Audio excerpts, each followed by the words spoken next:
2026 yilgi Ravon Gentra yangi avlod avtomobili sifatida O'zbekiston bozorida katta e'tiborni tortmoqda. Bu model o'zining zamonaviy dizayni, qulay saloni va tejamkor dvigateli bilan xaridorlarni o'ziga jalb etadi. Yangi Gentra avvalgi modellardan yanada farqli, zamonaviy texnologiyalar va xavfsizlik tizimlari bilan jihozlangan.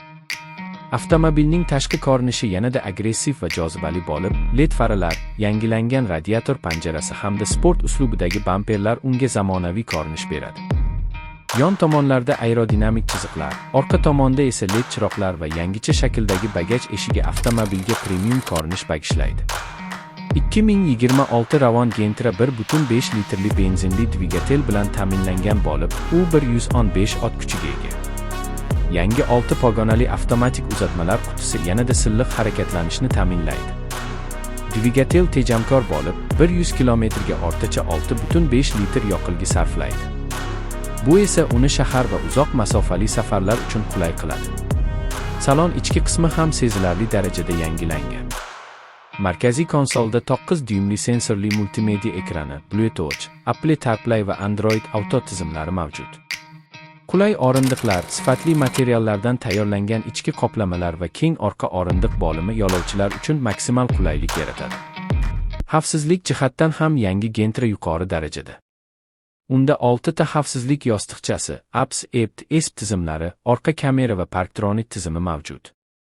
Shuningdek, avtomobilda yo'lni ushlab turish tizimi, to'xtash masofasini qisqartiruvchi tormoz tizimi ham mavjud. Yangi modelning o'lchamlari ham biroz kattalashgan. Uzunligi 4.6 metr, kengligi 1.75 metr, balandligi esa 1.47 metrni tashkil etadi. Bagaj hajmi 520 litr bo'lib, bu sinfidagi eng katta ko'rsatkichlardan biridir. Ravon Gentra 2026 yilgi versiyasi shuningdek, ekologik talablarni ham to'liq qondiradi. U Euro 6 standarti asosida ishlab chiqilgan bo'lib, chiqindi gazlarni minimal darajada chiqaradi.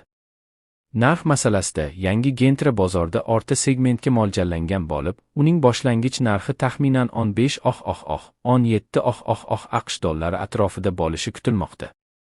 Umuman olganda, 2026 yilgi Ravon Gentra bu o'zining jozibali dizayni, tejamkorligi, ishonchliligi va texnologik qulayliklari bilan O'zbekiston avtomobil bozorida kuchli raqobatchiga aylanishi mumkin bo'lgan modeldir.